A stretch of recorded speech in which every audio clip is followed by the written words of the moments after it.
Hello and welcome back to Blue Vanilla Tutorials with SRJ26. I think that's what I'm calling this.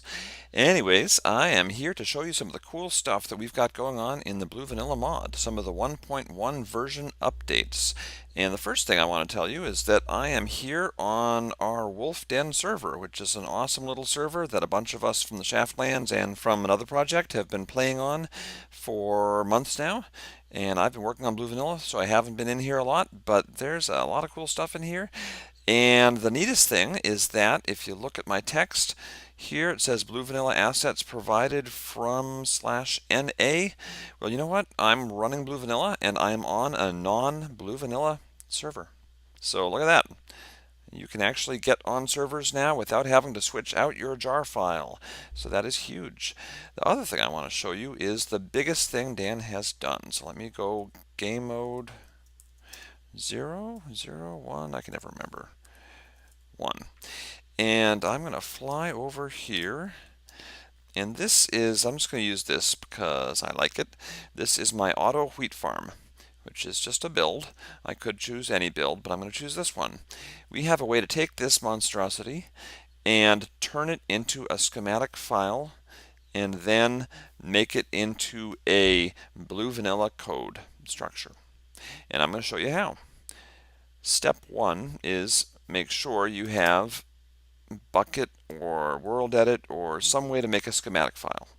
And I'm on a Bucket server and I've got my worldEdit hatchet, but if you're not familiar with this stuff, then you'd better go back and figure that out. But I'm going to make a schematic file. So here we go. We're going to go down here and I'm going to left click there. I'm going to fly up here in my little town and I'm going to right click here and that selects a cuboid. But it wasn't quite precise. I'm going to go expand 10 down.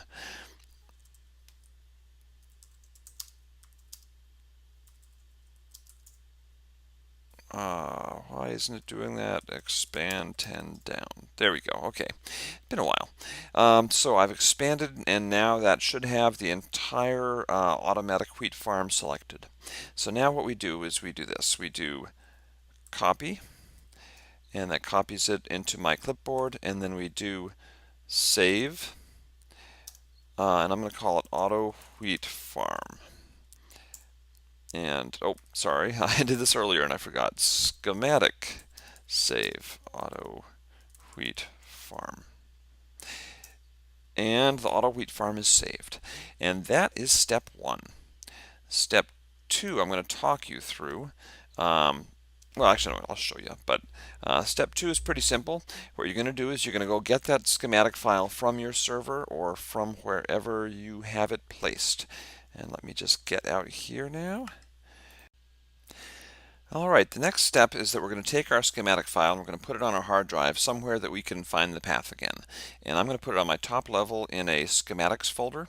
And there is my auto wheat farm schematic. If you notice that this one's actually in upper and lower case, it's because I prepped it earlier, so I should have done the same casing in that last demonstration of how to save it. But you'll need to just duplicate the exact casing you use. And now we're going to go in and I'm going to convert this to a set of text and XML files. Alright, I am back in Minecraft and I've got my clothes on for my earlier LP today, but that's okay. I am going to now convert that schematic. You can do this in a hardcore world if you want to, as long as you've got Blue Vanilla going. I think you can be on a server, it doesn't really matter. It'll look locally. So the command is this. If you're going to convert your schematic file, you do convert schematic and then space and then the full path of where the schematic is. So this would be schematics / auto wheat farm dot schematic. So convert schematic, schematics / auto wheat farm schematic, and that schematics folder is the one that I created. You could call it anything you want as long as your path is correct. And it says converted schematic as /schematics / auto wheat farm. Now comes the fun part. I'm going to go out and save and quit to title. And then we're going to look, and here we have autowheatfarm.txt and autowheatfarm.xml. If we open it up, you will see that it is probably slightly imprecise. I selected a cuboid that included a bunch of ground, but if you look, there we go. Now, the selection of the characters is, I believe, kind of random. Yeah, I'm pretty sure it's pretty random. So, that's my cat yowling at me.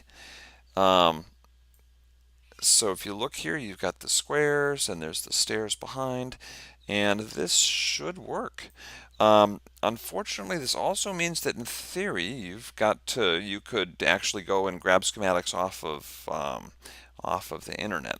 And so we may have to look at our contests more seriously that way, because I'd hate for someone to win with someone else's structure that they grabbed off online. That would be poor. At this point, look at that. Oh wow, min, max. Look at all that stuff in that chest. Oh, I know why that stuff's in that chest, because our auto wheat farm had been full of seeds. So let's load this in and see how it looks in an actual world. To do that, we're going to take these guys. I'll copy them, and I'm going to go in and do it locally. I'm going to go into my assets folder. I have a local assets folder on my top level of my Minecraft, and that will override the online folders. So if this wasn't there, it would go off of the online folders. So I do this for testing and for development. I'm inside my structures folder. That's not in my structures folder. There, in my structures folder, you can see here I've got some stuff I was working on earlier. AutoWheatFarm.txt. Now I've got to make sure that I've got a scattered structures that will point to this auto wheat farm. So I'm going to take my local scattered structures, and I can see I was testing, I was LPing earlier and demonstrating something. But there we go. We're going to take this and we're going to take that structure and go auto wheat farm. I'm going to remove the min distance because I don't need that. And I'm going to take it, I'm going to put it up there where it will appear everywhere. It will appear in any biome at all. And it probably won't be super pretty because it had a bunch of dirt and stuff around it when I grabbed it, but that's okay. We're going to save this, and we're going to go out.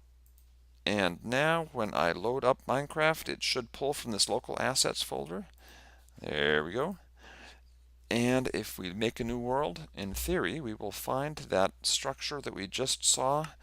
God, I can't wait. Let me see. Recreate. There we go. We should find that structure, the auto wheat farm, well, every 13 or so, 8 to 13 chunks. It will be everywhere. Unless it makes a liar out of me, which would be poor.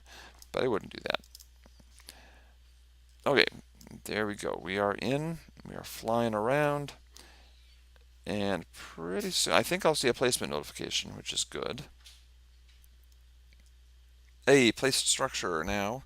I'll do TP 458 31. And the world's still loading. Come on, world, load. Give me some sugar, baby.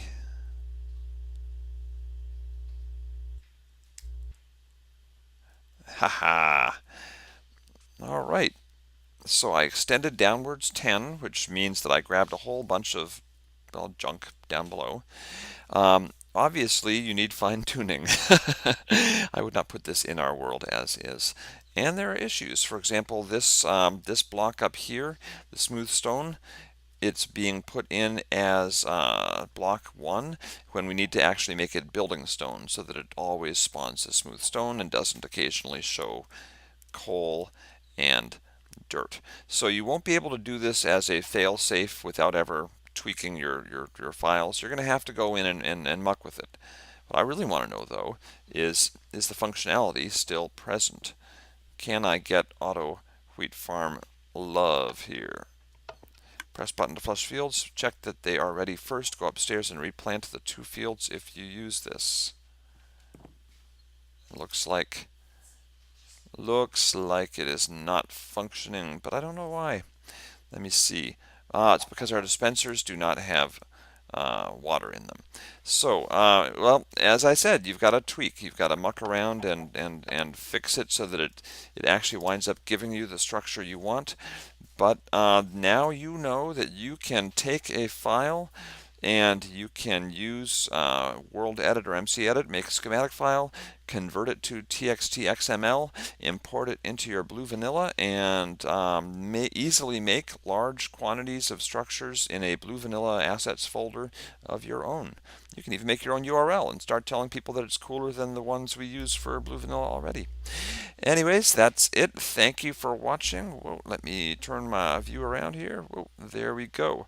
This has been SRJ26 with a Blue Vanilla tutorial. I hope this helped. Let us know if you have any questions and go to our Reddit page to discuss if you need to. Thanks for watching. See you later. Bye-bye.